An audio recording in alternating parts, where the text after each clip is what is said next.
Sahabat Gerah Hermin ya, seperti kita ketahui bahwa stroke ini adalah penyakit yang cukup sering di masyarakat ya. Berdasarkan penelitian tahun 2018, stroke ini adalah penyebab angka kematian nomor 1 di Indonesia.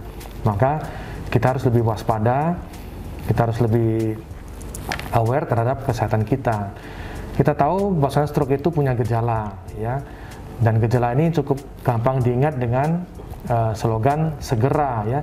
Jadi ada senyum yang asimetris ya, kemudian gerakan anggota tubuh di satu sisi yang lemah ya, kemudian bicaranya pelo atau cadel, atau tidak bisa bicara atau bicara tidak nyambung, kemudian ada rasa kebas atau rasa baal pada sisi tubuh ya, kemudian ada rabun, penglihatan yang kabur atau buta tiba-tiba, kemudian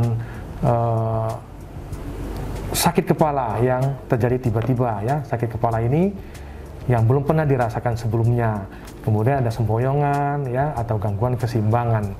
Nah, ini semua gejala-gejala ini kalau ada yang terjadi tiba-tiba, maka itu bisa suatu tanda atau gejala stroke. Maka segera dibawa ke rumah sakit. Kenapa? Karena setiap keterlambatan yang terjadi, maka sel saraf akan rusak. Semakin detik berdetik, jam per jam yang kita lewati, sel saraf akan makin rusak. Maka akibatnya bisa terjadi cacat permanen atau bahkan kematian. Maka sahabat semua ya, kita perlu sangat waspada terhadap gejala stroke ini. Nah, kita tahu pencegahan itu sangat penting ya daripada pengobatan. Pengobatan itu sangat membutuhkan banyak biaya dan sangat menyakitkan ya. Kita tahu bahwa stroke itu sangat lama.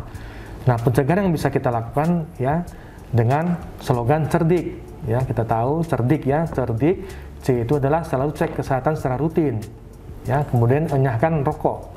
Jadi jangan merokok atau jangan terpapar asap rokok. Kemudian rajin aktivitas fisik dan olahraga ya. Jadi minimal 30 menit 3-5 kali seminggu ya.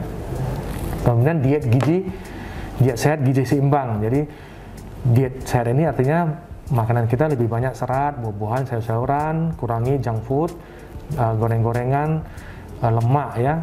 Itu semua harus dijaga.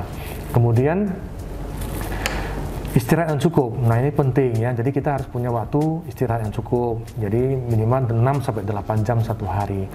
Kemudian kelola stres. Jadi kita tahu dalam hidup ini setiap orang pasti ada masalah ya. Stres pasti ada, tapi kita harus bisa mengelolanya, artinya mengontrol sehingga tingkat stres itu tidak tinggi dan tidak akan berakibat ke penyakit stroke ya. Jadi sahabat semua ya, kita mudah-mudahan ke depan kita bisa paham ya untuk masyarakat ya, lebih aware terhadap penyakit stroke ini, lebih cepat bawa ke rumah sakit karena ada golden periodnya dalam waktu 4,5 jam. Bila cepat datang maka kita akan berikan terapi yang tepat sehingga angka kematian ataupun kecacatan akan semakin bisa kita kurangi ya. Saya kira seperti itu ya sahabat semua. Baik, terima kasih. Salam sehat.